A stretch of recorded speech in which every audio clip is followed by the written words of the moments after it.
یہ سب تو چلتا رہتا ہے، کوئی بھی نوکری پھولوں کی سیج نہیں ہوتی۔ وہ کتاب دوبارہ کھولنے لگی۔ فارس نے اب کے ذرا غور سے اس کے چہرے کو دیکھا۔ ایک بات پوچھوں؟ زمر نے سوالیہ نظریں اٹھائیں تو وہ کندھے ذرا اچکا کر تھوڑی سے انگلی اور انگوٹھے میں آتن ذرا ذرا نوچتا ہوا بولا تھا۔ یوں ہی خیال آ گیا، اس دن جو آپ نے کیا، سعدی کے گھر جان کر چابیاں بھولنا۔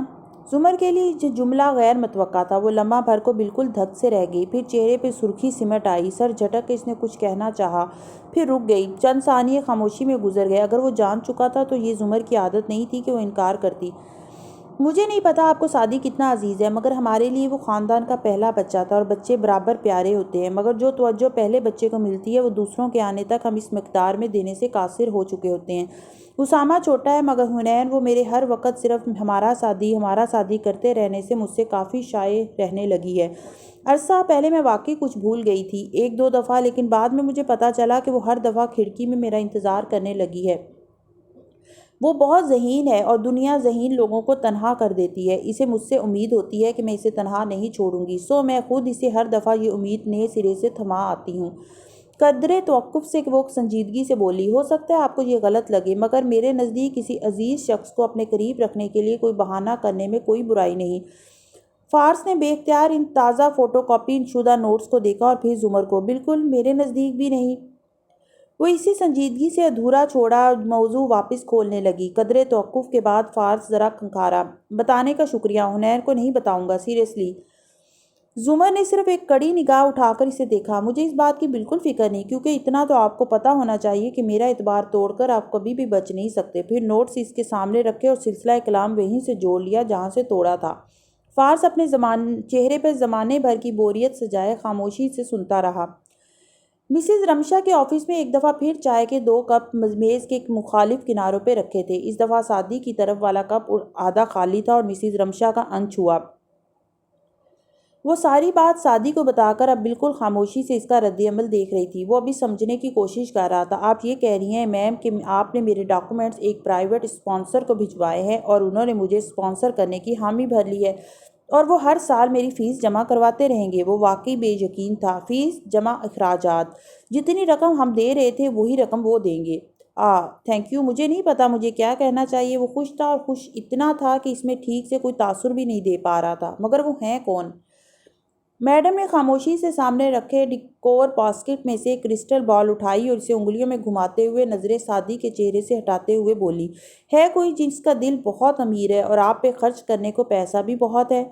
پھر ذرا سنبھل کر گویا ہوئی، ایک چیریٹی بزنس مین ہے، بہت سے اسٹوڈنٹس کو پرائیویٹ طور پر اسپانسر کرتے ہیں۔ آپ کے کوائف ان کو اچھے لگے، اور سب سے اچھی بات یہ لگی کہ آپ نے ترجیحات میں اپنے خاندان کو پہلے نمبر پہ رکھا۔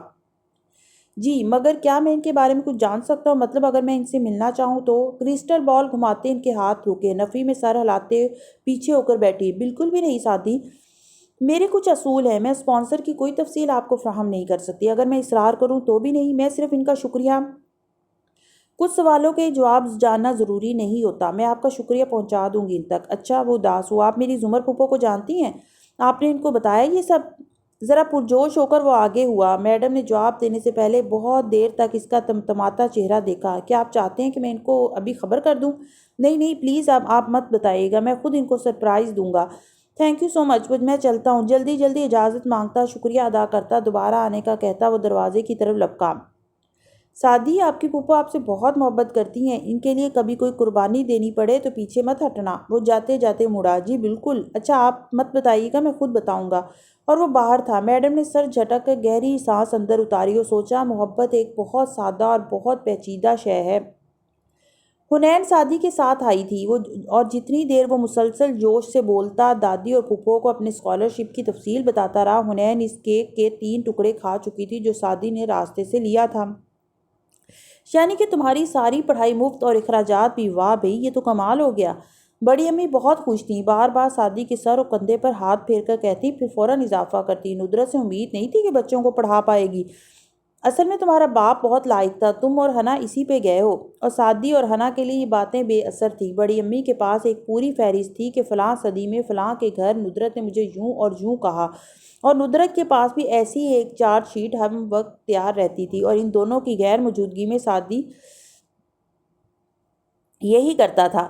ہر شخص کو اپنا کام کرنا چاہیے۔ اللہ نے مرد کو 2 کان اس لیے دیے کہ ایک سے سن کر دوسرے سے نکال دے، اور عورتوں کو اس لیے دیے تاکہ دونوں سے سن کر منہ سے نکالیں۔ اور زمر خاموشی سے مسکراتی ٹیک لگا کر بیٹھی سے سن رہی تھی جو تب سے بولے جا رہا تھا۔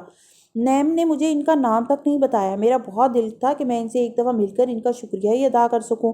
وہ یاد کر کے پھر سے اداس ہوا۔ حنین نے ادھر ادھر دیکھا، کوئی اس کی طرف متوجہ نہ تھا۔ اس نے آگے ہو کر چوتھا ٹکڑا نکالا، پیچھے ہوئی اور پوری دل جمی سے کھانے لگی۔ زمر، سعدی لحظ بھر کو چونکا۔ آپ تو میڈم کو جانتی ہیں نا، آپ ان سے پتہ کروا دیں نا کہ مجھے اسپانسر کس نے کیا ہے۔ زمر ہنوز مسکرا رہی تھی، مطمئن اور پرسکون، اور سعدی کی بات پہ چند لمحے کے توقف سے بولی، ٹھیک ہے میں پتہ کروا دوں گی، اگر انہوں نے نام بتایا تو میرے اتنے ذرائع ہیں کہ میں وہ نام ڈھونڈ لوں گی۔ لیکن وہ لحظ بھر کو رکی۔ سعدی، احسان کا بدلہ کیا؟ احسان کے سوا بھی کچھ ہو سکتا ہے، اگر تم جاننا چاہتے ہو تو ٹھیک ہے، مگر تمہیں نہیں لگتا کہ اگر کوئی تم پہ پیسہ لگا رہا ہے اور بدلے میں صرف اس کی اتنی خواہش ہے کہ وہ بے شناخت رہے تو تمہیں اس خواہش کا احترام کرنا چاہیے؟ سعدی کے لب اوہ میں سکڑے۔ حنین نے اب 5واں ٹکڑا اٹھایا، یہ تو میں نے سوچا ہی نہیں۔ ہاں زمر ٹھیک کہہ رہی ہے، اس آدمی کے پاس ہوگا فالتو کا پیسہ، یہ نہ ہو کہ تمہارے ایسے قدم سے ناراض ہو کر فیس دینے سے انکار کر دے۔ بڑی امی بہت سمجھداری سے کہنے لگی۔ زمر کی مسکراہٹ ہنوز برقرار تھی۔ سعدی نے سمجھ کر سر ہلا دیا، پھر یاد آنے پر پوچھا، سچ جب ہم داخل ہوئے تو وہ کھوکھر صاحب باہر نکل رہے تھے؟ یہ وہ پراپرٹی ڈیلر ہے نا جن کے پاس آپ نے مجھے بھیجا تھا جب ہم گھر بدلنے کا سوچ رہے تھے؟ زمر کی یہ مسکراہٹ صرف ہلکے لمحے بھر کو ہلکی ہوئی، پھر وہ دوبارہ مسکرا دی۔ بڑی امی نے بھی چونک کر اسے دیکھا۔ ہاں، ان کی جائیداد کا کیس میں ڈیل کر رہی تھی، اصل میں ان کی بہو کی اپنی ساس سے بالکل نہیں بنتی، تبھی بیٹا حصہ مانگ رہا ہے۔ میرا تو خیال ہے وہ بہو کافی سمجھدار لڑکی ہے اور سارا قصور ساس کا ہی ہوگا، مگر کن اکھیوں سے ماں کو دیکھتے ہوئے وہ سانس لینے کو رکی کہ بڑی امی کافی پرجوش میں آگے ہو کر کہنے لگی، کیوں تمہیں کیا پتا وہ ساس کے ساتھ کیا سلوک کرتی ہے؟ جب چھوڑے نا ہمیں کیا بڑی امی، آئیے کیک کھاتے ہیں۔ سعدی جلدی جلدی کہتا میز کی طرف رخ موڑ کر بیٹھا تو کیک نفاست سے کٹا آدھا بچا تھا، اور دوسری طرف حنین یوسف بالکل صاف ہاتھ منہ کے ساتھ ہتھیلی پہ ٹھوڑی جمائے علامہ اقبال کی طرح خلا میں گھور رہی تھی۔ سعدی نے اسے گھورا اور زمر نے اسے مسکرا کر دیکھا۔ وہ سعدی کو نظر انداز کر کے زمر کو دیکھ کر شرمیلا سا مسکرائی۔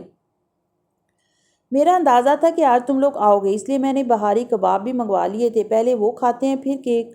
زمر کہتے ہوئے اٹھ کھڑی ہوئی۔ حنین کی آنکھیں چمک اٹھی۔ سعدی بس سر جھٹک کر رہ گیا۔ وہ اس نامعلوم شخص کی وجہ سے اتنا خوش تھا کہ گھر جا کر امی کو حنین کا بتانے کا ارادہ ترک کر دیا، اور چوکھٹ میں ذرا اوٹ میں کھڑے بڑے ابا نے تعصب اور فکرمندی سے زمر کے چہرے کو دیکھا جو بہت طمانینت سے مسکراتی ہوئی کچن کی طرف جا رہی تھی۔ وہاں کوئی پچھتاوا، کوئی ملال نہیں تھا۔ ملال تو ان کے دل میں بھی نہیں تھا، مگر ذہن میں پریشانی ضرور تھی۔ سعدی اب بڑی امی سے پوچھ رہا تھا کہ وہ اس کے ماموں کے کزن کی شادی میں آئیں گی یا نہیں، اور بڑے ابا گہری سانس لیتے ہوئے اندر چلے آئے۔ ابھی انہیں سعدی کا سرپرائز پہلی دفعہ سن کر اس پہ پہلا تاثر دینا تھا۔ کاردار خاندان کا قصر موسم گرما میں بھی بہار کے پھولوں سے سجا تھا۔ ولیمے کی دعوت کا تھیم پھول تھے اور وہ جگہ جگہ بکھیرے گئے تھے۔ لان میں مستطیل میزوں کے گرد صوفے تھے اور مہمان کہیں بیٹھے کہیں چل پھر رہے تھے۔ ان سب میں مرکز نگاہ وہ جوڑا تھا جس کے اعزاز میں وہ سب جمع تھے۔ ہاشم کا سوٹ سیاہ تھا اور شہرین کا گاؤن موتی جیسا سفید، سر پہ باریک کامدار دوپٹہ کندھوں کے پیچھے گرتا تھا، اور وہ ہاشم کی کوہنی کو تھامے ہنستی ہوئی اس کے ساتھ چل رہی تھی۔ کافی دیر سے وہ دونوں آگے پیچھے مہمانوں میں گھوم رہے تھے۔ ان کو دیکھتی نگاہوں میں حسد، رقابت، خوشی، خلوص، غرض ہر طرح کے لوگوں کا ہر طرح کا جذبہ موجود تھا۔ صرف ایک شخص کی نگاہ مختلف تھی۔ سعدی اور حنین کی میز پر موجود وارث بہت خاموشی اور تیکھی نظروں سے ہاشم کو دیکھ رہا تھا۔ وہ خود فارس سے ذرا بڑا، صاف رنگت اور گلاسز والا خوش شکل سا مرد تھا۔ اس کے انداز میں اس خاندان کے لیے قدر ناپسندیدگی تھی، اور وہ شاید صرف فارس کے مدعو کرنے پر آیا تھا۔ خالہ اور بچوں کے بغیر کیسی گزر رہی ہے ماموں؟ ساتھ بیٹھے سعدی نے مخاطب کیا تو وارث نے ہاشم سے نگاہ ہٹا کر اسے دیکھا۔ سعدی اپنے اکلوتے سوٹ میں جو اس پہ ذرا کھلا تھا بڑا بڑا لگ رہا تھا۔ بس اب تو صرف 3 سال رہ گئے ہیں۔ وہ دھیما سا مسکرایا۔ آپ ہماری پارٹی میں کیوں نہیں آئے؟ سامنے ہتھیلی پہ ٹھوڑی گرائے بور سی بیٹھی حنین نے ناراضگی سے پوچھا، کیا اس کٹو بیگم کو کھانے کے علاوہ کچھ نہیں سوچتا سعدی؟ یہ میرے سوال کا جواب نہیں ہے۔ انگریزی فلموں کے سارے بااعتماد اور ترنت جواب حنین کو یاد تھے۔ میں مصروف تھا، اور پھر جس پارٹی پہ تم لوگ اپنی پھپھو کو بلاتے ہو اس پہ میرا آنا نہیں بنتا۔ اچھا نہیں لگتا؟ اچھا؟ حنین چپ ہو گئی، پھر بور سی ہو کر ادھر ادھر دیکھنے لگی۔ تب وہ اپنی دلہن کے ہمراہ ان کی میز تک آیا۔ وہ تینوں اس کے لیے کھڑے ہو گئے۔ بس باقی سب کہاں ہیں؟ ہاشم نے شہرین سے تعارف کروا کر حیرت سے سعدی کو دیکھ کر پوچھا۔ سیم کو بخار تھا تو امی اس کے پاس رک گئیں، بڑے ابا کی فیملی کو کہیں اور جانا تھا، اور فارس ماموں کہتے ہوئے سعدی نے لان کے داخلی چیک پوائنٹ کو دیکھا۔ وہ دعوت کے شروع میں تھے مگر پھر وہ ایوننگ کلاس کے لیے چلے گئے، جبکہ فارس نے بس سرسری سا پوچھا تھا، تمہارے دادا کی فیملی نہیں آئے گی؟ سعدی نے بتایا نہیں، تو وہ بس 10 منٹ رکا اور پھر اٹھ گیا۔ وارث بھی زیادہ دیر نہیں بیٹھنا چاہتا تھا مگر سعدی اور حنین کی وجہ سے وہ پابند ہو کر رہ گیا تھا۔ اس دن کے لیے دوبارہ شکریہ۔ اس نے پھر سے سعدی کا کندھا تھپک کر کہا تو وہ شرمندہ ہو گیا اور بات بدلنے کو ماموں کی طرف مڑا۔ میں اس دن جو سارا خالہ کے بارے میں بتا رہا تھا نا، وہ ان کی وائف ہیں، میں جانتا ہوں۔ ہاشم نے مسکرا کر سر ہلایا۔ شہرین پلٹ کر کسی اور سے باتیں کرنے میں محو تھی۔ اور وارث کیا کر رہے ہو آج کل؟ جیبوں میں ہاتھ ڈالے کھڑے وارث نے ذرا سے کندھے اچکائے۔ کچھ گڑے مردے اکھاڑنے کی کوشش کر رہا ہوں۔ ہاشم نے مسکراتے ہوئے گہری نظروں سے اسے دیکھا۔ میری مدد کی ضرورت ہو تو بتانا۔ ضرور بتاؤں گا۔ ہاشم مسکرا کر جانے کو مڑا، پھر حنا کو دیکھ کر رکا۔ میں نے اتنے شیکی کیمرہ ورک آج تک نہیں دیکھا۔ اس کی تعریف کر کے وہ پلٹ گیا تو حنین نے شانے جھٹکے۔ پتہ نہیں پہلی دفعہ میں کوئی میرا یقین کیوں نہیں کرتا۔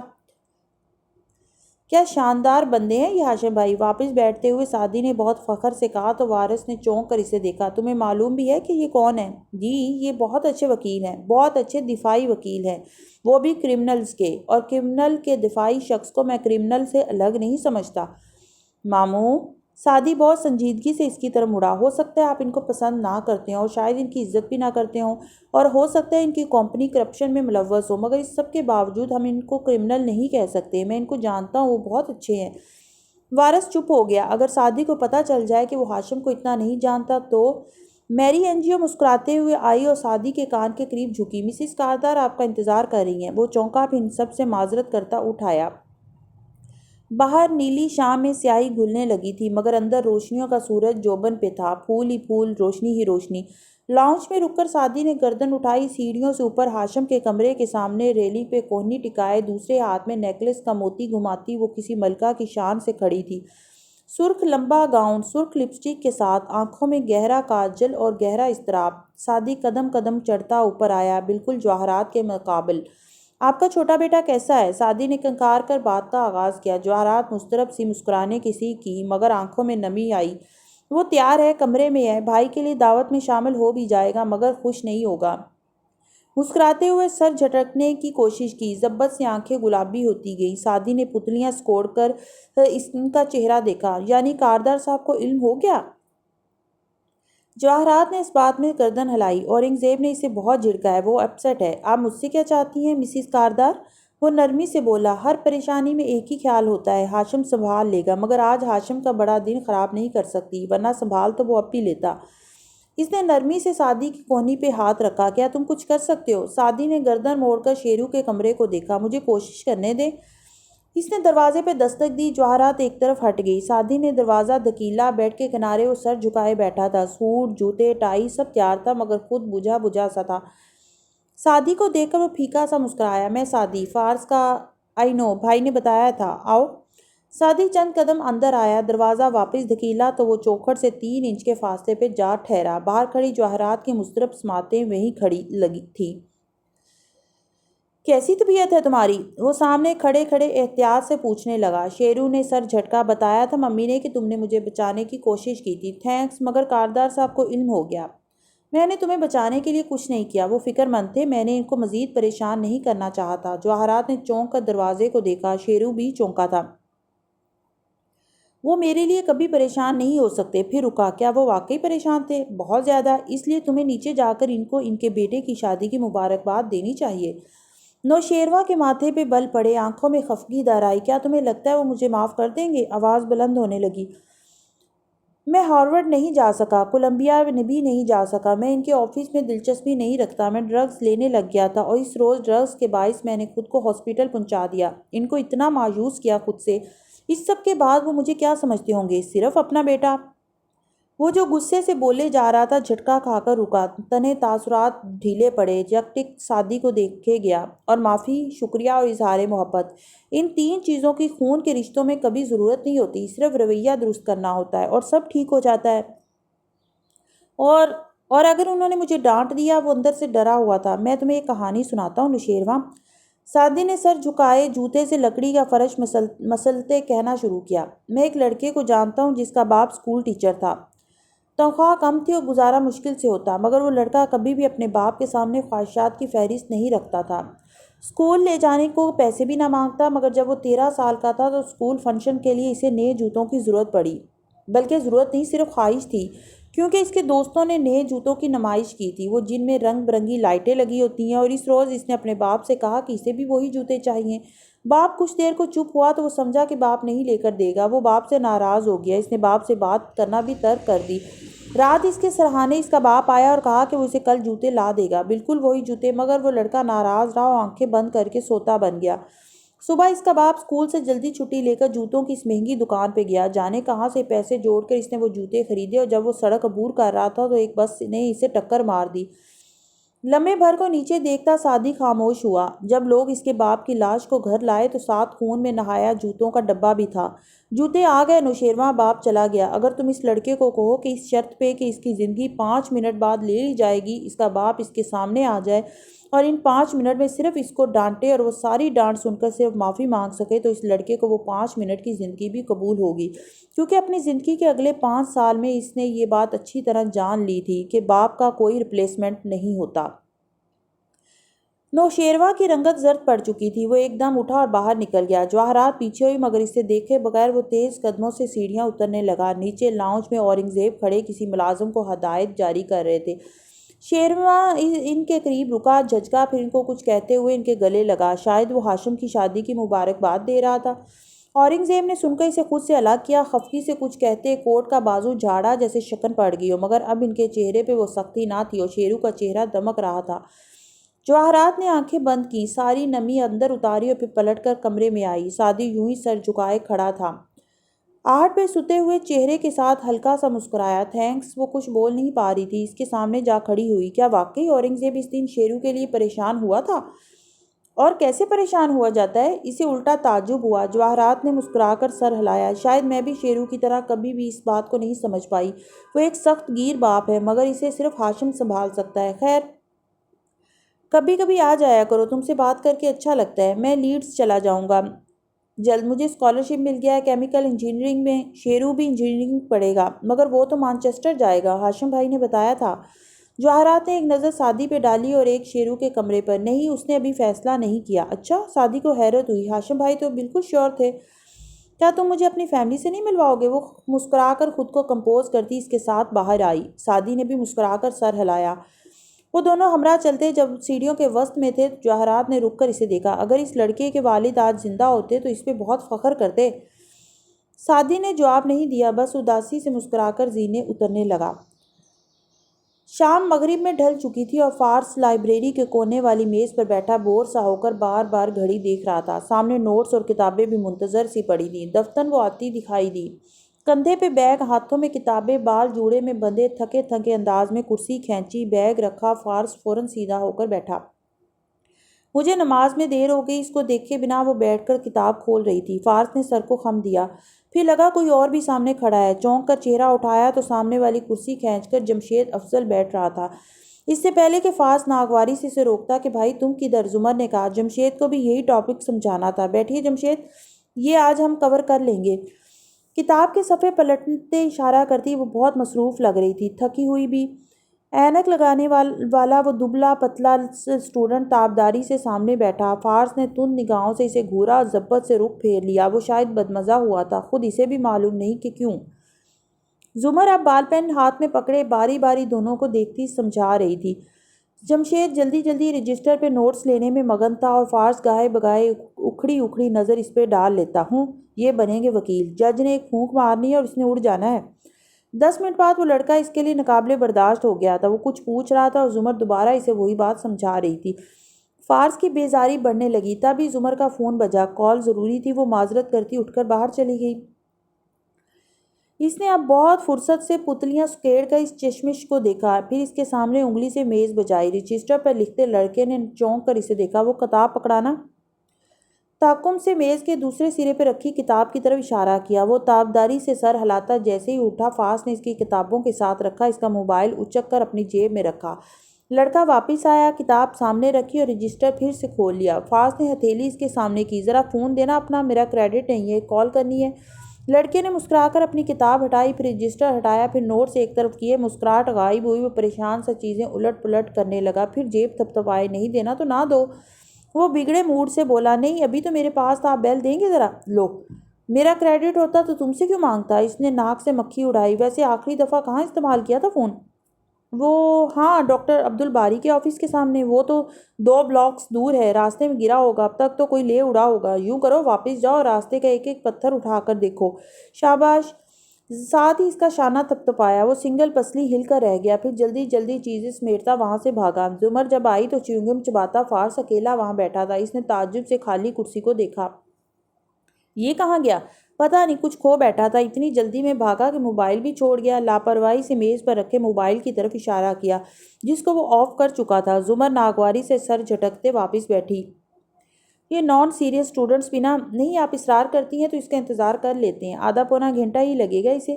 بہت ہی خیر خواہی سے پوچھا۔ کوئی ضرورت نہیں ہے، وہ درستی سے کہتی کتاب کھولنے لگی۔ وہ سر ہلا کر بہت انہماک سے اسے سننے لگا۔ اب وہ بہت بہتر محسوس کر رہا تھا۔ اس اونچے اور نفیس لاؤنج میں نہ پھول تھے نہ اس دن کی رونق۔ ایک کنارے پہ قد داور کھڑکی کے ساتھ 2 کرسیاں ساتھ ساتھ رکھی تھیں، ان کے درمیان چھوٹی میز پڑی تھی۔ ایک کرسی پہ جواہرات ٹانگ پہ ٹانگ جمائے بیٹھی تھی، گردن ذرا ترچھی کیے بائیں ہاتھ پہ بیٹھے سعدی ہی کو مسکرا کر سن رہی تھی، جو آگے کو ہو کر بیٹھا اپنے ہاتھوں کو دیکھتا کہہ رہا تھا۔ پھر ابو کے ایکسیڈنٹ کے بعد امی نے ٹیچنگ شروع کر دی، اب تو وہ ریٹائر ہونے والی ہیں، صحت بہت اچھی نہیں ہے ان کی۔ وہ کافی دیر سے بولتا اب خاموش ہوا۔ جواہرات نے مسکرا کر ابرو اچکائے۔ اچھا لگا تمہیں سن کر، اس سے بھی زیادہ اچھا یہ کہ تم میری ایک کال پہ چلے آئے، آتے جاتے رہا کرو۔ اب اگلے سال چھٹیوں پہ ہی آؤں گا۔ ہاں کوشش کروں گا کبھی شیرو سے مانچسٹر میں ملاقات ہو جائے۔ کیا میں نے تمہیں نہیں بتایا کہ وہ بھی تمہاری یونیورسٹی میں جا رہا ہے؟ سعدی نے چونک کر اسے دیکھا۔ وہ بدستور مسکرا رہی تھی مگر وہ چپ ہو گیا۔ میں جس سعدی یوسف کو جانتی ہوں وہ کافی صاف گو ہے، تو تم بتا کیوں نہیں دیتے کہ تمہیں کیا برا لگا ہے؟ آئی ایم سوری، مگر آپ نے اسے اپنا فیصلہ بدلنے پر کیوں مجبور کیا ہے؟ میں نے صرف خواہش کی اور وہ مان گیا، مگر کیوں؟ تم درست سوچ رہے ہو، میں چاہتی ہوں کہ تم میرے بیٹے کے ساتھ رہو۔ سعدی نے الجھ کر اسے دیکھا۔ مسز کاردار، اگر آپ چاہتی ہیں کہ اس کا خیال رکھوں تو میں بیبی سٹر نہیں ہوں۔ اگر آپ چاہتی ہیں کہ اس کو ہر وقت نصیحتیں کرتا رہوں تو میں کوئی مبلغ بھی نہیں ہوں، اور اگر آپ یہ چاہتی ہیں کہ میں اس کے پل پل کی خبر آپ کو دوں تو میں جاسوس بھی نہیں ہوں۔ میں یہی سب چاہتی ہوں، مگر بیبی سٹر، مبلغ یا جاسوس کی حیثیت سے نہیں، ایک دوست بن کر۔ وہ ہماری پہلے ہی اچھی دوستی ہو چکی ہے، اور دوست بن کر میں یہ سب کر سکتا ہوں، لیکن جتنا میں آپ کے بیٹے کو سمجھاؤں۔ اس نے نفی میں گردن ہلائی۔ اگر اسے یہ علم ہوا کہ آپ نے میری وجہ سے وہ بہت خفا ہوگا۔ سعدی، میرا بیٹا ڈرگز پہ تھا، باپ سے نالاں تھا، اب وہ وعدہ کر چکا ہے خود کو بدلنے کا، مگر کیا مجھے اس کا یقین کر لینا چاہیے یا اس کی فکر کرنی چاہیے؟ مجھے اس کی صحت کی فکر اس کی یونیورسٹی سے زیادہ ہے، اور مجھے لگا کہ میں تم پہ بھروسہ کر سکتی ہوں۔ کیا تم میرے اچھے دوست نہیں ہو؟ سعدی نے گہری سانس لے کر اس بات میں سر ہلایا۔ اوکے، مگر میں اس کی پشت پہ کبھی بھی کچھ ایسا نہیں کروں گا جس پہ وہ مجھ سے خفا ہو۔ خیر آپ بتائیں ہاشم بھائی کیسے ہیں؟ ان کے ہنی مون پہ جانے کے بعد آپ تو ان کو بہت مس کر رہی ہوں گی۔ جواہرات نے شانے اچکائے۔ اس کی غیر موجودگی میں تو یہ گھر کاٹ کھانے کو دوڑتا ہے۔ وہ اپنی بیوی کے ساتھ واپس آئیں گے تو پھر رونق ہو جائے گی۔ محبت اندھی ہوتی ہے، مگر امید ہے کہ شادی آنکھیں کھول دے گی۔ اسے جلد علم ہو جائے گا کہ اس لڑکی نے صرف اس کے اسٹیٹس کی وجہ سے اس سے شادی کی ہے۔ سعدی کو اس بات کی امید نہیں تھی۔ اگر ایسا تھا تو آپ نے ان کو روکا کیوں نہیں؟ میں روکتی تو وہ نہ کرتا۔ زیادہ بہتر ہے کہ وہ تجربہ کر کے سیکھے۔ پھر ہاتھ اٹھا کر 5 انگلیاں اسے دکھائیں۔ 5 سال بھی نہیں چلے گی اس کی یہ شادی، تم یہ بات کسی ڈائری میں لکھ کر رکھ لینا۔ اچھا، مجھے تو وہ اچھی لگ رہی تھی ان کے ساتھ۔ وہ سوچ میں پڑ گیا۔ وہ اس لیے کہ تم اچھے ہو، اور تمہیں ایک بات کہوں، چونکہ وہ اس کے بائیں طرف بیٹھا تو جواہرات ترچھی ہو کر اس کی طرف مڑی۔ سعدی کا مطلب ہوتا ہے خوش قسمت، اور بہت اچھے لوگ کبھی بھی خوش قسمت نہیں ہوتے۔ یہ منحصر ہے کہ آپ خوش قسمتی کسے کہتی ہیں۔ غم کا ملنا بدقسمتی نہیں ہوتا، خوشی کا ملنا خوش قسمتی نہیں ہے۔ جواہرات نے مسکرا کر گلاس اٹھایا اور گھونٹ گھونٹ پینے لگی۔ وہ جب اوپر شیرو کے کمرے میں آیا تو وہ کمپیوٹر کے سامنے بیٹھا کوئی گیم کھیل رہا تھا۔ آؤ بیٹھو۔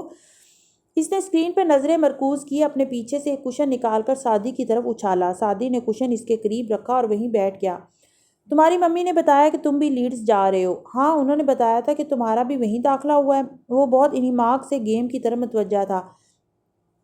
ایک دم برا سا منہ بنا کر کچھ کیز زور سے دبائیں اور پھر اف کر کے میز پہ مکہ مارا۔ Game over?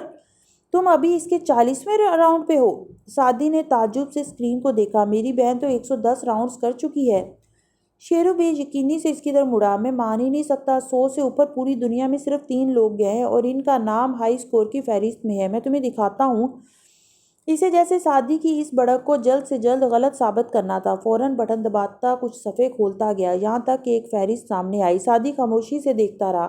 یہ دیکھو، اس گیم میں آج تک صرف یہی لوگ۔ نوشیروان بولتے بولتے ہکلا گیا۔ فہرست کا دوسرا نام جگمگاتے ہوئے اس کے سامنے تھا، حنین یوسف۔ یہ میری بہن ہے۔ سعدی نے بنا کچھ جتائے اشارہ کیا۔ نوشیروان بالکل پھٹی پھٹی نگاہوں سے اس 10 افراد کی فہرست کو دیکھ رہا تھا۔ باقی بہت سے لوگوں نے اپنے ناموں کی جگہ نک نیمز بھی رکھے ہوئے تھے۔ اگر حنین کا کوئی اور نک ہوتا تو وہ سعدی کو جھوٹا قرار دیتا، مگر خیر پہلے پہ تو وہ پھر بھی نہیں ہے۔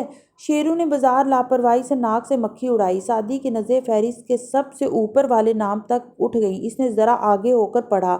وہ نک نیم تھا، آرٹس ایور آفٹر۔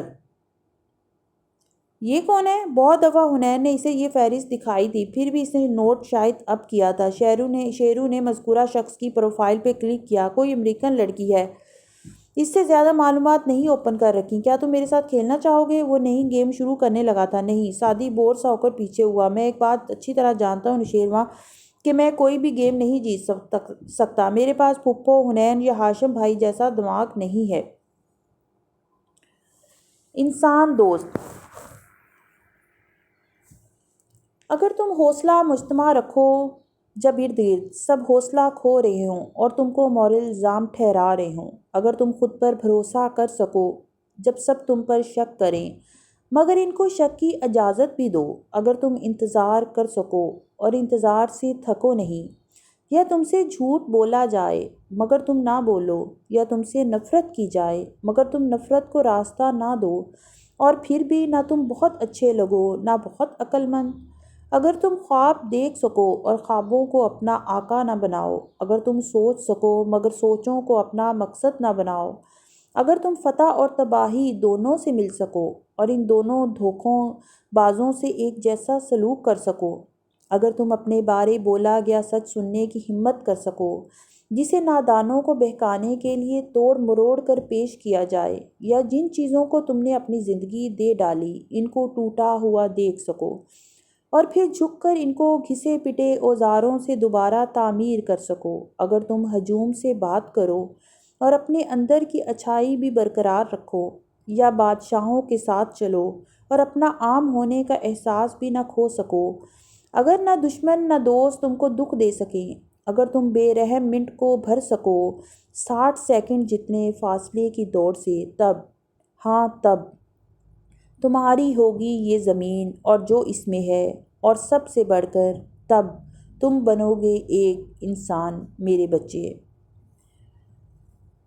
تم ناحق ٹکڑے چن چن کر دامن میں چھپائے بیٹھے ہو، شیشوں کا مسیحا کوئی نہیں ہے، کیا آس لگائے بیٹھے ہو؟ گھر آ کر سعدی نے سب سے پہلے حنین کے کمرے میں جھانکا، پھر یاد آیا وہ اس وقت ٹیوشن اکیڈمی گئی ہوگی۔ وہ اپنے کمرے میں آ کر پیکنگ کرتا رہا۔ جب مغرب کے قریب لاؤنج سے باتوں اور ٹی وی کی آوازیں بلند ہوئیں تو وہ باہر آیا۔ حنین بیگ صوفے پہ رکھ کر یعنی پھینک کر کچن میں گھس گئی تھی۔ وہ چوکھٹ پہ جا کھڑا ہوا۔ ایک بری خبر ہے؟ مسکراہٹ دبائے بات کا آغاز کیا۔ وہ فریج سے کھانا نکالنے میں مصروف تھی۔ مصروف ہی رہی۔ میں نے آج نوشیروان کے گھر تمہارے گیم کے ہائی اسکورز کی فہرست دیکھی۔ معذرت کے ساتھ آپ کو مطلع کیا جاتا ہے کہ اب آپ پہلے نمبر پر نہیں ہیں۔ ڈنر خراب نہ کرو بھائی، مجھے پتہ ہے میں ہی ٹاپ پہ ہوں۔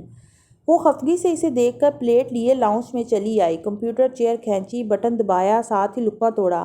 آخری دفعہ کب چیک کیا تم نے؟ وہ بھی ساتھ آ کھڑا ہوا۔ پرسوں۔ آپ کو پتہ ہے میں 2 دن ٹیسٹ کی تیاری میں رہی، اس لیے کھول نہیں سکی، تو آپ مجھے بنا رہے ہیں؟ ایک ہاتھ سے کھاتے دوسرے ہاتھ سے ماؤس چلاتے وہ ای میل کھول رہی تھی، پھر لبوں پہ مسکراہٹ آئی، انگلی سے اینک پیچھے کی۔ کاردار صاحب کی ای میل آئی ہے، سعدی نے بھی آگے ہو کر پڑھا۔ حنین نے ان کو 4-5 روز قبل موویز کی ایک فہرست بھیجی تھی جو ان کو دیکھنی چاہیے، جس کے جواب میں انہوں نے تھینکس لکھ کر بھیجا تھا، ساتھ ایک اسمائل بھی۔ حنین مسکرا کر اپنی گیم والی سائٹ کھولنے لگی، پھر سب سے پہلے فہرست سامنے لائی، اپنا نام ڈھونڈا، مسکراہٹ غائب ہوئی، وہ پلیٹ رکھ کے آگے ہوئی۔ وہ دوسرے نمبر پر تھی اور پہلے پہ کوئی اور تھا۔ یہ کون ہے؟ اور اس نے کب؟ وہ حیران اور ذرا غصے میں اس کی پروفائل کھول کر دیکھنے لگی۔ مونس اور تعلق امریکہ سے، اس کے علاوہ کچھ نہیں تھا۔ آرٹس ایور آفٹر، اس کا کیا مطلب ہوا؟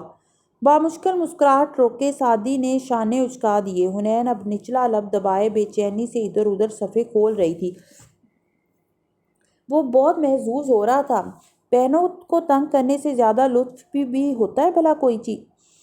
آخر اس نے جیلی والا راؤنڈ کیسے پار کیا اور ایک دم سے ٹاپ پہ کیسے آ گئی؟ سعدی اسے تنگ کر چکا تھا، سو مسکرا کر کچن میں امی کے پاس چلا گیا۔ وہ اب بھی ویسے ہی لب کاٹ رہی تھی۔ پھر کچھ دیر سوچتی اور اس کو پیغام بھیجا، کھانا وانا سب بھول گیا تھا، ہائے ہیلو۔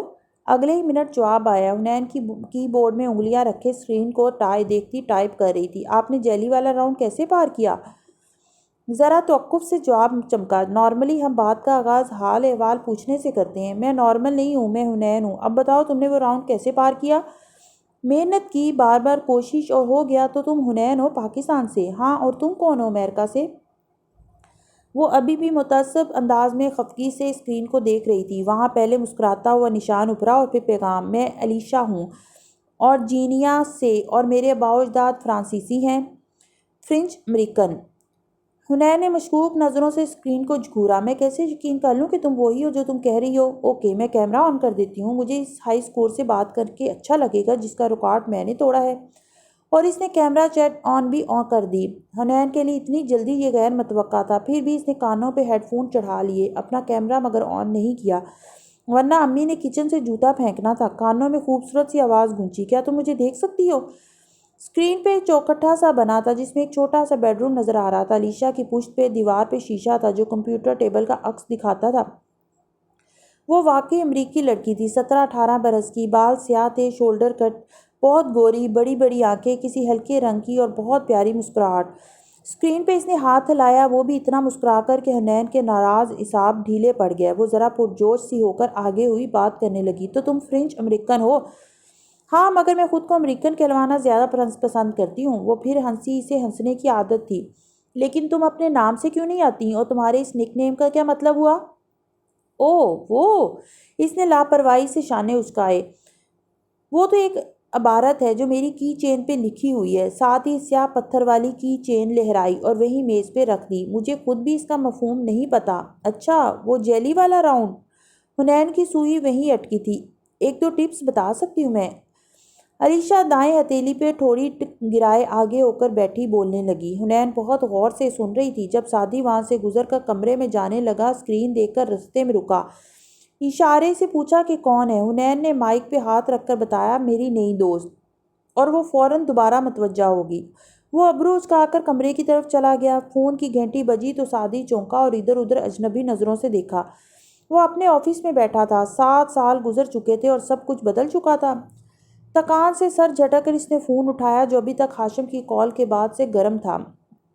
جی میں آپ کو بھیجتا ہوں، آفس میں کسی کی کال تھی، وہ سر ہلا کر کہتا لیپ ٹاپ اسکرین کو دیکھ رہا تھا جہاں اس نے غلط کمانڈ دے کر اپنا ڈیٹا کرپٹ کر دیا تھا۔ اب دوبارہ سے ہاشم کی فائلز وہ کیسے لے گا؟ اف۔ اس نے فون رکھ کر سر دونوں ہاتھوں میں گرا لیا۔ ذہن خالی خالی سا تھا۔ چھوڑا نہیں غیروں نے کوئی نادک نشنام، چھوٹی نہیں اپنوں سے کوئی طرز ملامت۔ بینکویٹ ہال میں اندھیری شام اس پل خوب روشن تھی۔ موسیقی کہکے، رنگ، اسٹیج پہ دولہا دلہن کے ساتھ رش لگا تھا۔ تصویریں اتروائی جا رہی تھیں، group photos, happy endings, fairy tales, اور دوسری جانب کھانا کھل چکا تھا۔ بوفے سٹینڈ کی طرف جانے والوں میں حنین اور سیم بھی تھے۔ حنین ہلکی گلابی لمبی فراک اور چوڑی پاجامے میں ملبوس تھی، اور سیم کا کرتا شلوار تھا۔ وہ قد میں حنا کے کان تک آتا تھا۔ اس کے ساتھ ساتھ چلتے وہ ذرا آگے نکلنے لگا تو بہن نے کوہنی سے پکڑ کے قریب کیا اور تفتیشی انداز میں گھورا، موٹے آلو؟ 1 منٹ، شادی میں کھانے کے 3 اصول یاد ہے نا؟ بالکل۔ وہ مڑا اور اس کو دیکھتے ہوئے انگلیوں پر گنوانے لگا۔ پہلا اصول، وہ چیزیں نہیں کھانی جو صرف معدہ بھرتی ہیں۔ جیسے چاول، روٹی اور سلاد۔ دوسرا، جو عام طور پہ کھاتے رہتے ہیں جیسے مرغی اور بیف، ان پہ زیادہ قیمتی گوشت کو ترجیح دینی ہے جیسے مٹن اور پراؤنز۔ تیسرا اور آخری اصول، یہ سب اپنا آخری کھانا سمجھ کر کھانا ہے۔ درست۔ اس نے رعب سے سر کو خم دیا اور پھر دونوں ساتھ ساتھ آگے آئے، پلیٹیں اٹھائیں، تنقیدی نگاہ سے دور تک بوفے کا جائزہ لیا۔ پھر باربی کو دیکھ کر حنین کی آنکھیں چمکی، دونوں پراعتماد چال چلتے اسی طرف آئے۔ زمر بھی وہیں کھڑی تھی، نفاست سے پلیٹ میں ذرا سا کھانا ڈالتی۔ آج بھی سیاہ رنگ پہنا تھا، گھنگریالے بال بھی ویسے ہی بندھے ہوئے تھے۔ حنین نے اسے نظر انداز کر کے اپنی پلیٹ بھرنے لگی۔ زمر نے سر اٹھایا تو وہ ساتھ کھڑی تھی۔ وہ لوگ اکٹھے ہی آئے تھے اور تب سے دونوں کے درمیان کوئی بات نہیں ہوئی تھی۔ زمر ذرا مڑی اور میز پہ رکھے مایونیز کے بھرے پیالوں میں سے ایک اٹھا کر حنین کی طرف بڑھایا۔ حنین نے یوں ظاہر کیا جیسے دیکھا ہی نہ ہو، کھانا ڈال کر اس میز کی طرف آئی، ایک اور پیالہ اٹھایا اور دوسری طرف مڑ گئی۔ زمر کی مسکراہٹ پھیکی پڑی، پیالہ ہاتھ میں رہ گیا۔ پھپھو، یہ میں لے لوں؟ سیم نے جلدی سے اس کو شرمندگی سے بچایا۔ حنین نے سن لیا تھا مگر سنجیدگی سے پلیٹ میں گریوی ڈالتی رہی۔ چمچ رکھا تو ایک مہندی والے ہاتھ نے اسے اٹھا لیا۔ بے اختیار اس کی نگاہیں اٹھی۔ وہ کرن تھی، کامدار لباس، زیور، میک اپ، ذرا بھری بھری سی ہنستی مسکراتی۔ ساتھ میں اس کی کوئی کزن بھی تھی، وہ اس سے بات کرتے ہوئے کھانا ڈال رہی تھی۔ حنین کی نگاہ مزید پیچھے گئی۔ قریب ہی ایک میز پر اس کی ساس تھی، نوکرانی تھی، دو جڑواں بچے تھے جن کو رک رک کر ہر کوئی پیار کر رہا تھا۔ حنین نے بے اختیار مڑ کر زمر کو دیکھا، وہ دیکھ چکی تھی اور اب سنجیدگی سے رخ موڑ گئی تھی۔ کتنا تکلیف دہ ہوتا ہے کسی کے پاس وہ ہونا جو آپ سے چھینا گیا ہو۔ حنین پیچھے مڑی کہ پھپھو کے ہاتھ سے مایونیز کا پیالہ تھام لے، مگر وہ اب سیم کے پاس تھا۔ اب دیر ہو چکی تھی۔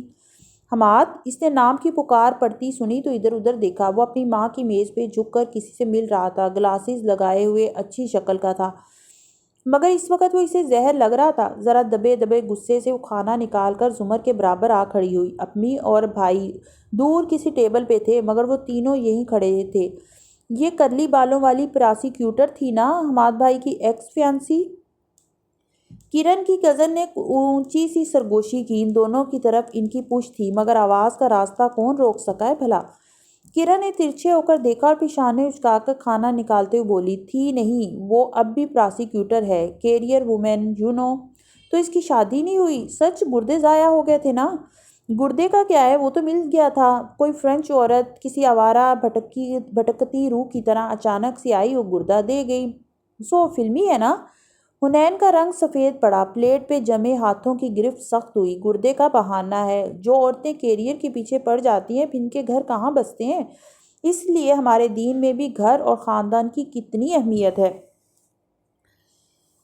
بے نیازی سے لٹ پیچھے کرتے کرن کی آواز اتنی دھیمی تھی کہ آس پاس کے چند ایک لوگ تو سن ہی چکے تھے۔ حنین نے کن اکھیوں سے زمر کو دیکھا، وہ کانٹے میں مچھلی کا ٹکڑا پھنساتی سنجیدہ اسپاٹ نظر آ رہی تھی۔ کیا کہہ سکتے ہیں، دہشت گردی اتنی بڑھ گئی ہے کہ یار انسان کو خود سمجھ ہوتی ہے ساری۔ اب کس نے کہا ہے کہ عورتیں قتل کے کیسز میں پڑیں؟ اسی لیے ہمارے دین میں یہاں سب کا اپنا اللہ اور اپنا دین تھا۔ ہیلو کرن! کسی نے کرن کو مخاطب کیا تو اس کی مسلسل چلتی زبان رکی۔ زمر اب کسی دوسرے سٹینڈ کی طرف جا رہی تھی۔ وہ آواز پہ لمحے بھر کو رکی، پھر چلتی گئی، اور حنین کی تو ساری دنیا ہی اس آواز پہ رک جاتی تھی۔ جو ذرا ترچھی ہوئی تھی پوری پیچھے مڑ گئی، اور مڑی تو کرن بھی تھی، بہت خوشگوار حیرت سے۔ ارے ہاشم، آپ! وہ ایک ہاتھ میں کانٹا اور ایک میں پلیٹ لیے مسکراتا ہوا کھڑا تھا، بنا ٹائی کے، شرٹ اوپر، گرے کوٹ۔ مسکراتے ہوئے کرن کے رسمی کلمات کا جواب دیا۔ مجھے خوشی ہوئی کہ آپ آئے۔ کیا آپ کی ممی بھی آئی ہیں؟ اس نے ہاشم کے عقب میں دور مجمع میں تلاشنا چاہا۔ وہ ان کی کمپنی کے ایک عہدیدار کی بیٹی تھی اور وہ لوگ اس کے باس تھے۔ چند لمحے پہلے کی رونق مکنت سب غائب ہو گئی۔ خوش اخلاقی اود کر آئی۔ کیسی ہو تم؟ اور یہ تمہاری آنکھوں کے نیچے اتنے ہلکے کیوں پڑ گئے ہیں؟ وہ مسکرا کر کہہ رہا تھا مگر لہجہ اتنا ٹھنڈا تھا کہ کرن کے ہاتھ نے بے اختیار اپنی آنکھوں کو چھوا۔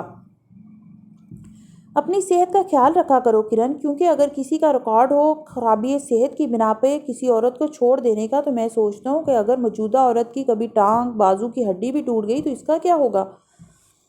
ہیلو حنین! وہ کہہ کر حنین کو مخاطب کرتا آگے بڑھایا۔ کرن بالکل ہکا بکا سی کھڑی تھی مگر حنین اب اسے دیکھ بھی نہیں رہی تھی۔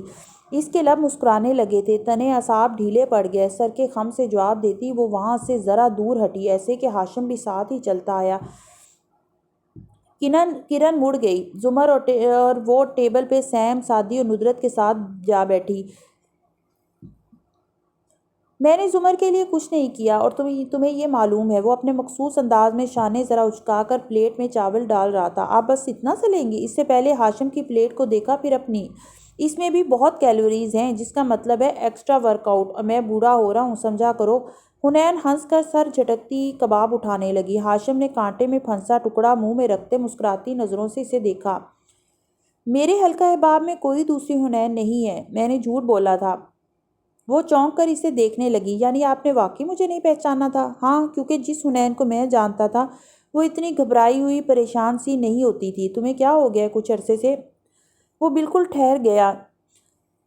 کیا وہ واقعی اتنا بدل گئی تھی کہ ہاشم تک نے محسوس کیا؟ میں تو ویسی ہی ہوں، اور آپ سے تو اب تقریبات میں ہی ملاقات ہوتی ہے۔ ایفل ٹاور، آپ کو کیا پتا میں کیسی ہوں؟ وہ سنبھل کر مسکرا دی، مگر ہاشم نے گردن دائیں بائیں ہلائی۔ اور تم چاہتی ہو کہ میں اس وضاحت پہ یقین کر لوں؟ اوکے، کر لیا۔ حنین ذرا سر جھکا کر کھانے لگی۔ دفتن کسی احساس کے تحت اس نے چہرہ گھما کر دیکھا۔ دور جواہرات کے ساتھ نوشیرواں کھڑا تھا اور وہ ادھر ہی دیکھ رہا تھا، بگڑے تاثر بھنچی بھووں کے ساتھ۔ وہ سیدھی ہوئی۔ ایسا کچھ نہیں ہے، ہاشم نے گویا اسے تسلی دی۔ وہ اس کا چہرہ پڑھ رہا تھا۔ اس نے ابرو اچکا دیے۔ آپ کا بھائی ابھی بھی مجھے اسی طرح دیکھ رہا ہے؟ اس دن آپ کے گھر بھی اس نے مجھے دیکھتے ہوئے بھائی اور ماموں سے کچھ کہا تھا۔ وہ ابھی تک مجھ سے عداوت رکھتا ہے۔ آئی ایم سوری، میں اس کی طرف سے معذرت کرتا ہوں، اس نے نرمی سے کہا اور پھر شیرو کو گھور کر تنبیہ کی۔ وہ دوسری جانب دیکھنے لگا۔ حنین اس بات میں سر ہلا کر ڈش سے کباب نکالنے لگی۔ اس کا چہرہ اب ذرا سنجیدہ اور بجھا بجھا سا تھا۔ ہاشم معذرت کر کے آگے بڑھ گیا، پھر ایک دم رک کر اسے دیکھا۔ کچھ کلک ہوا تھا اچانک سے۔ وہ ٹھہر گیا۔ لمحے بھر کو ساری دنیا ٹھہر گئی، پھر اس کی آنکھوں میں ہلکی سی تکلیف ابھری۔ بامشکل وہ چہرے پہ مسکراہٹ لایا، سر اس بات میں ہلایا۔ I am sorry Hunain, I am really sorry, میں پہلے یہ نہیں کہہ سکا۔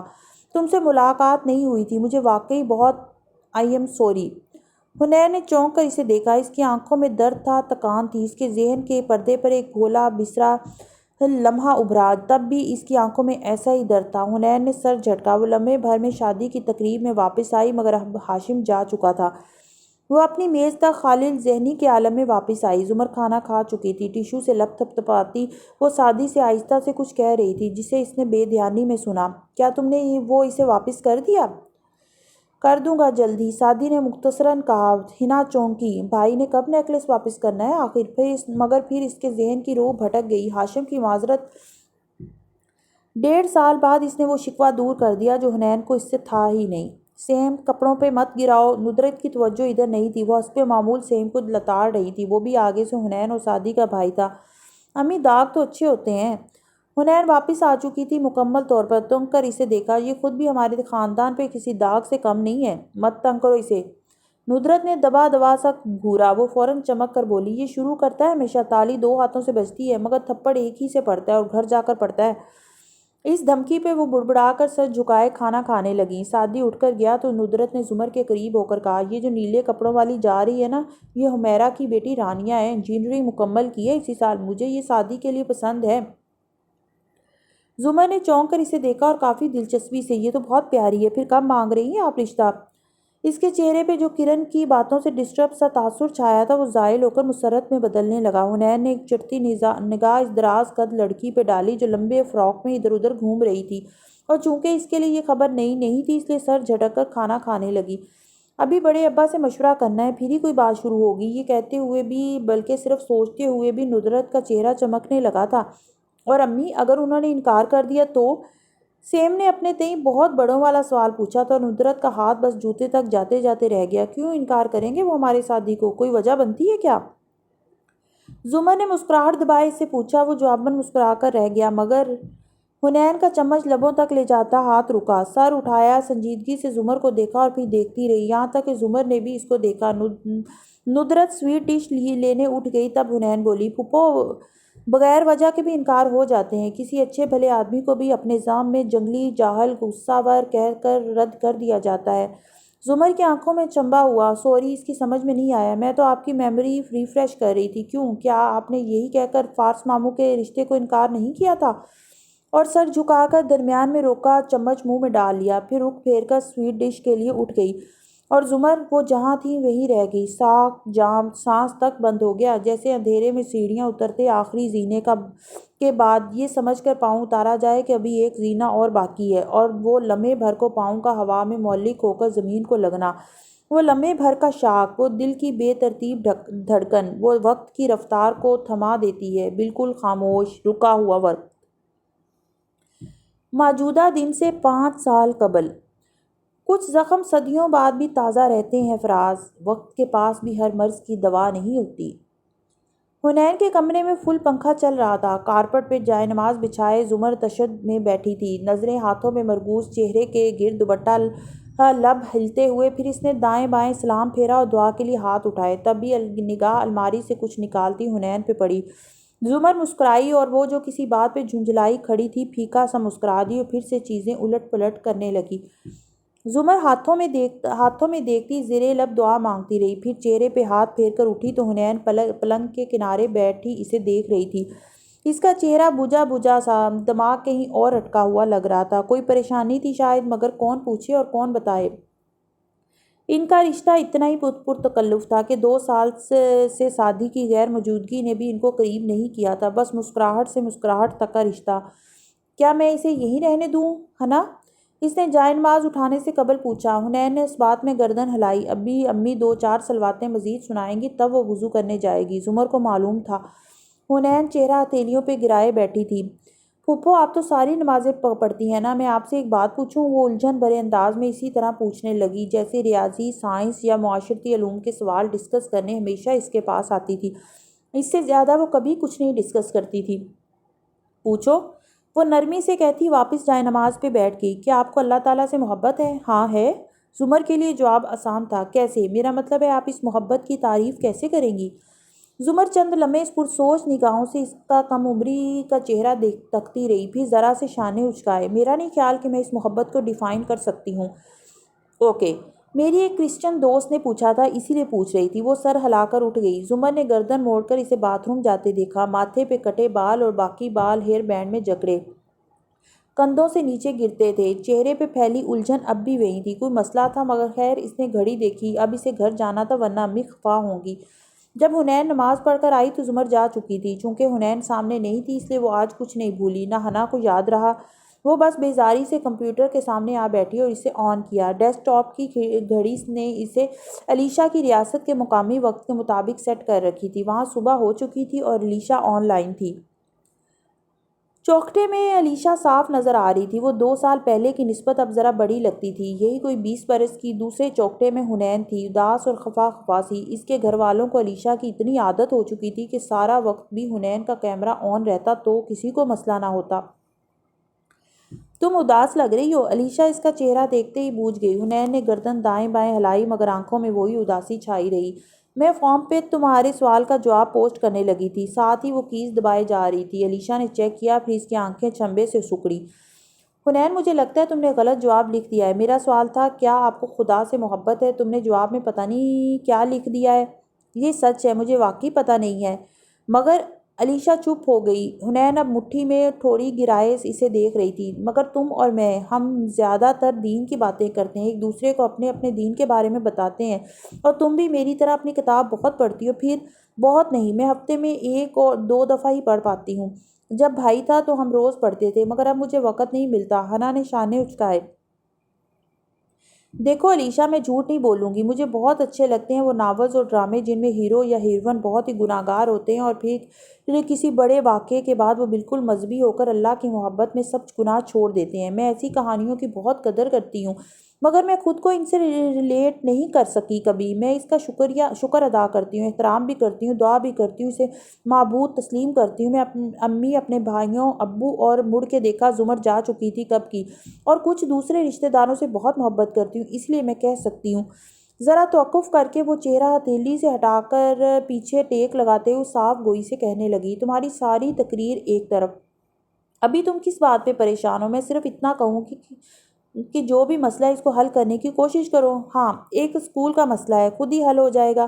وہ تلخ ہوئی۔ علیشا نے لب بھینچ کر نفی میں گردن ہلائی، اس کی سرمئی آنکھوں میں فکر مندی تھی۔ مسئلے خود حل نہیں ہوتے، کرنے پڑتے ہیں، اور اس کے دو طریقے ہیں، یا تو خود میں ہمت تلاش کرو یا زیادہ ہمت والے کو تلاش کرو۔ اور پھر وہ عادتاً ہنسی، یہ اس کا انداز تھا۔ زیادہ ہمت والا؟ حنین نے مڑ کر دروازے کو دیکھا، پھر نفی میں سر جھٹک کر سیدھی ہوئی۔ کیا تم نے پریزن بریک کا یہ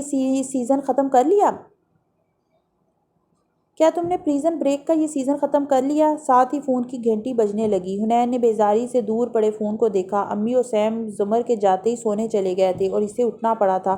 نہیں، میں ابھی چھٹی قسط پہ ہوں۔ یار اس بار مزہ نہیں آ رہا، ویسے مجھے مائیکل سے زیادہ لنکن پسند ہے۔ اچھا میں چلتی ہوں۔ اس وقت میری ایک رشتہ دار آنٹی کا فون ہوتا ہے عموماً، اور وہ لمبی بات کرتی ہیں۔ وہ الوداعی کلمات کہتی سائن آف کرنے لگی، پھر بھاگ کر مسلسل بجتا فون اٹھایا۔ CLI پہ نمبر انجانا تھا مگر پھر بھی کہیں دیکھ رکھا تھا۔ ہیلو، جی حنین بات کر رہی ہوں۔ اوہ جی شیور۔ ابھی نہیں، مگر شام میں ماموں آئیں گے ہماری طرف تو میں ان کے ساتھ آ جاؤں گی۔ Sure, Aurangzeb uncle. مسکرا کر اس نے فون رکھا۔